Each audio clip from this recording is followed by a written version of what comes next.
রাত গভীর, সবাই ঘুমিয়ে পড়েছে, কিন্তু তুমি এখনো জেগে আছো, কারণ তোমার জীবনে যেন সবকিছু ভেঙে পড়ছে। হঠাৎ মনে প্রশ্ন আসে, আমি তো কারোর খারাপ চাইনি, তবুও কেন এত কষ্ট?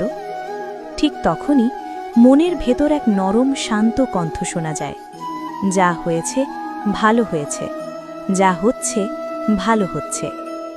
তুমি অবাক হয়ে চারপাশে তাকাও, কেউ নেই, তবুও কণ্ঠটা যেন খুব চেনা।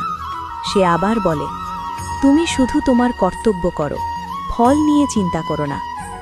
তোমার চোখে জল এসে যায়, কারণ এতদিন তুমি শুধু ফলের পেছনেই দৌড়েছ। কণ্ঠটা এবার আরও গভীর হয়ে ওঠে, অতিরিক্ত আশাই কষ্টের মূল। তুমি ধীরে ধীরে বুঝতে শুরু করো, তোমার কষ্টের কারণ অন্য কেউ নয়, তোমার নিজেরই প্রত্যাশা। হঠাৎ মনে পড়ে যায়, যাদের জন্য তুমি সব করেছিলে, তারাই একদিন তোমাকে ছেড়ে চলে গেছে। কণ্ঠটা আবার বলে, যাকে তুমি আঁকড়ে ধরো, সেই একদিন তোমাকে ছেড়ে যাবে। তোমার বুকটা হালকা হতে শুরু করে, মনে হয় এই কষ্টটা যেন তোমাকে কিছু শেখাতে এসেছে। যে নিজেকে জয় করতে পারে, সেই প্রকৃত বিজয়ী।